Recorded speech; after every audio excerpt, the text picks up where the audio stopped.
भारत में स्वदेशी अपनाओ, चीनी सामान छोड़ो का नारा बार बार गूंजता है, लेकिन जब बात प्रैक्टिकल लेवल पर आती है तो ये केवल एक इमोशनल अपील बनकर रह जाता है। इसका सबसे बड़ा कारण यह है कि स्वदेशी प्रोडक्ट अभी भी आम कंज्यूमर की जेब के हिसाब से महंगे पड़ते हैं। चीन में प्रोडक्शन की कॉस्ट भारत की तुलना में लगभग 30 से 40% कम होती है, क्योंकि वहां इलेक्ट्रिसिटी सस्ती है, ट्रांसपोर्ट सस्ता है और बड़े स्केल पर प्रोडक्शन होने के कारण पर यूनिट कॉस्ट कम आती है। फॉर एग्जाम्पल, चीन में एक एलईडी बल्ब की मैन्युफैक्चरिंग कॉस्ट लगभग 30 से 40 रुपए होती है, जबकि भारत में वही बल्ब 120 से 150 में बनता है। साधारण कंज्यूमर जब 250 रुपए का चाइनीज प्रोडक्ट और 500 रुपए का इंडियन प्रोडक्ट देखता है तो वो चीप ऑप्शन ही चुनता है। ये कोई पैट्रियोटिज्म का मामला नहीं है, ये एक इकोनॉमिक कंपल्सन का सवाल है। आज भारत में जो भी स्वदेशी प्रोडक्ट्स दिखते हैं उनमें भी मेन टेक्नोलॉजी फॉरेन की होती है।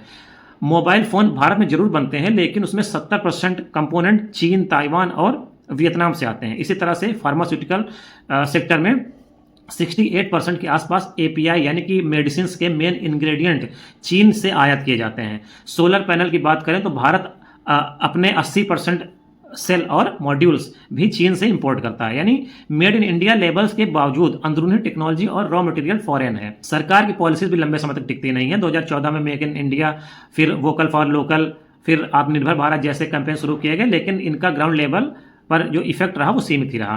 पीएलआई यानी कि प्रोडक्शन लिंक्ड इंसेंटिव स्कीम से मोबाइल एक्सपोर्ट बढ़ा, पर भारत उसकी वैल्यू एडिशन केवल 15 से 20% तक ही कर पाया। यानी 100 रुपए के मोबाइल में 80 रुपए के पार्ट्स बाहर से आ रहे हैं। पॉलिसी की ये इंस्टेबिलिटी इंडस्ट्री को सेल्फ रिलायंट बनने ही नहीं देती है।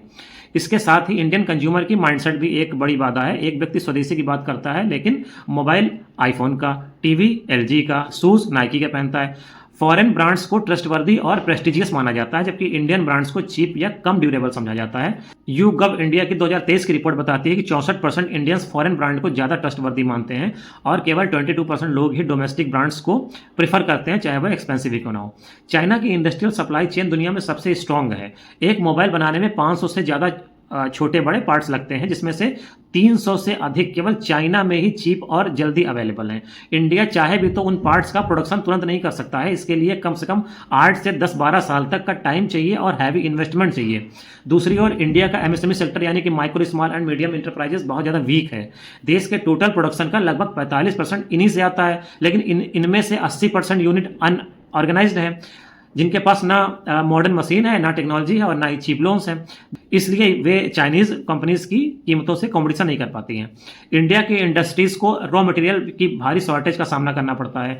इलेक्ट्रॉनिक्स, केमिकल्स, रबर, सेमीकंडक्टर जैसी चीज़ें फॉरेन कंट्रीज से मंगानी पड़ती हैं, जिससे प्रोडक्शन कॉस्ट और बढ़ जाता है। इंडिया हर साल करीब $640 बिलियन का इंपोर्ट करता है, जिसमें से लगभग 30% हिस्सा चाइना से जुड़ा है। यह डाटा दिखाता है कि इंडिया की इकोनॉमिक स्ट्रक्चर अभी भी फॉरेन सप्लाई पर डिपेंड है। इन सबके बीच में एक और बैरियर, इंटरनेशनल ट्रेड रूल्स यानी कि WTO रूल्स के तहत कोई कंट्री यह नहीं कह सकता है कि वो फॉरेन प्रोडक्ट पर ज्यादा टैक्स लगाकर अपने प्रोडक्ट्स को प्रमोट करेगा। इसलिए बाइकॉट चाइना गवर्नमेंट लेवल पर इंप्लीमेंट नहीं हो सकता है। गवर्नमेंट केवल पॉलिसी इंसेंटिव दे सकती है, लेकिन एक्चुअल बाइकॉट कंज्यूमर की चॉइस पर डिपेंड करता है। इंडिया में एजुकेशन और टेक्निकल रिसर्च की स्थिति भी वीक है। हमारे यहाँ पर हर साल लाखों इंजीनियर्स निकलते हैं, लेकिन रिसर्च और इनोवेशन में कंट्रीब्यूशन बेहद लिमिटेड है।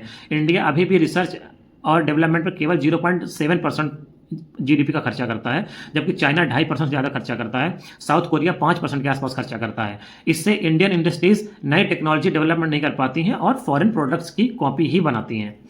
असलियत यह है कि आज की दुनिया ग्लोबल है। कोई भी प्रोडक्ट 100% स्वदेशी नहीं हो सकता है। एक कार में इंजीनियर इंडिया का हो सकता है, लेकिन सेंसर जर्मनी के और सॉफ्टवेयर जापान का। इसलिए आज के दौर में स्वदेशी का मतलब जहां जरूरी हो वहां सेल्फ रिलायंट, और बाकी हर जगह पर ग्लोबल कोऑपरेशन जरूरी है। इंडिया में स्वदेशी अपनाने की भावना तो बार बार जगती है, लेकिन प्रैक्टिकल लेवल पर ये टिक नहीं पाती है, क्योंकि हमारी पॉलिसी, टेक्नोलॉजी, प्रोडक्शन कॉस्ट और कंज्यूमर माइंडसेट चारों ही लेवल पर हमारी तैयारी नहीं है, अधूरी तैयारी है।